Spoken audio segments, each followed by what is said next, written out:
Now a step back from the politics of this particular FBI probe and a closer look at what might be happening with the investigation outside of the public eye. Frank Montoya worked in various roles during his 25 years at the Bureau, including stints leading the FBI Seattle and Honolulu divisions. He joins me today from Salt Lake City. Mr. Montoya, thank you for being with us. I want to ask you about the scope of what the FBI could be looking into right now. Talk to me a little bit about what FBI investigators would be doing in an investigation like this right now.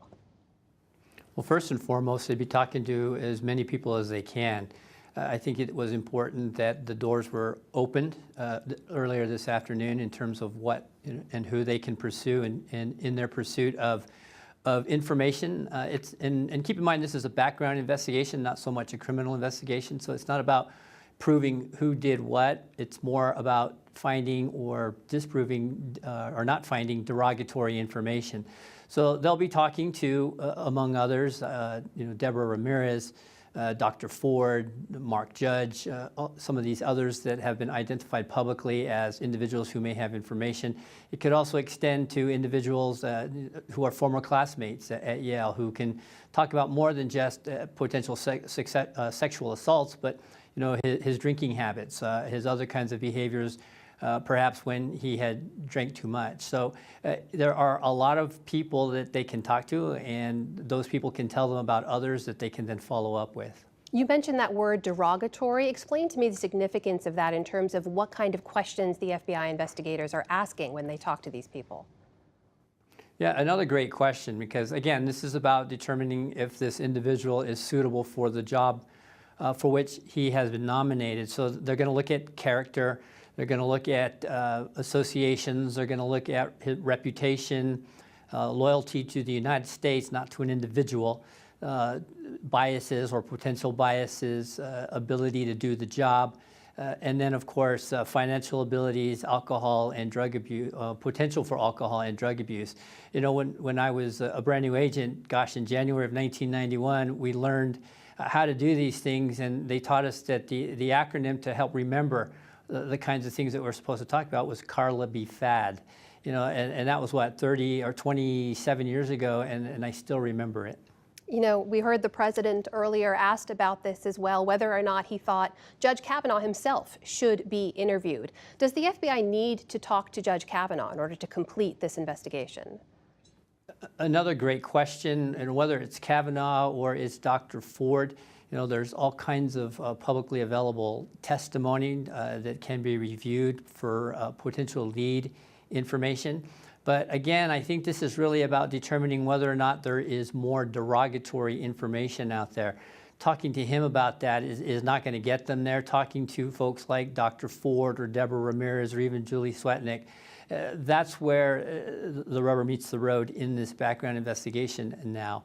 Another thing that I would add is that, if somebody has information and they haven't been spoken to yet, that they are by all means free to call the FBI or to go to the local field office and provide that information. Anything and everything about this matter will be considered and reported.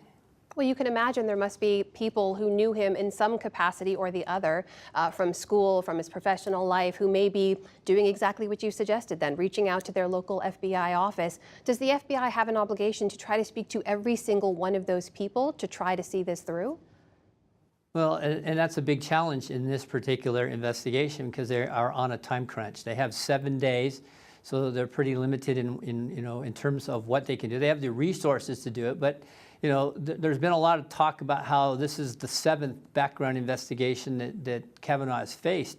The fact of the matter is most of these investigations, when they are conducted, they're based on information that the candidate for the job or the clearance provides to the FBI. When we learn about derogatory information, it's usually from a records check or from somebody who heard that we were talking to somebody about an individual, and then they come forward and provide that information. Because typically when an individual fills out their SF-86, they're not going to list references or we're going to talk badly about them. You mentioned those previous investigations, and this comes up again and again for supporters of Judge Kavanaugh. It begs the question, how did none of this information come up in any of those previous probes? As I mentioned, when folks fill out their SF-86, they are listing who they want us to talk to. And so when something like this comes up, it usually is in the manner in which these allegations did arise. It's typically not after so much time has transpired. But I would also point out that in the vast majority of our investigations, whether they are, well, our background investigations, whether they are for, an agent or a prospective agent who wants to join the organization or a federal judge, that they don't usually have this kind of profile. They aren't broadcast to the entire nation, the whole world for that matter. And so in this respect, I mean, we're talking about a seat on the Supreme Court of the United States. It's not surprising that something like this would come out even as long after it did. I think that it's actually good that it did come out, because if we're going to put this individual on the Supreme Court, we need to know that they have the kind of character, the kind of background that supports that position. There's also the question of temperament in terms of how they react to the kinds of criticisms that we have seen. We expect our judges to be objective, to be able to be above the fray, so to speak. And so this is all, I think, in the end, as difficult as it has been, it's also healthy for our system. Frank Montoya, thank you for your time. Thank you.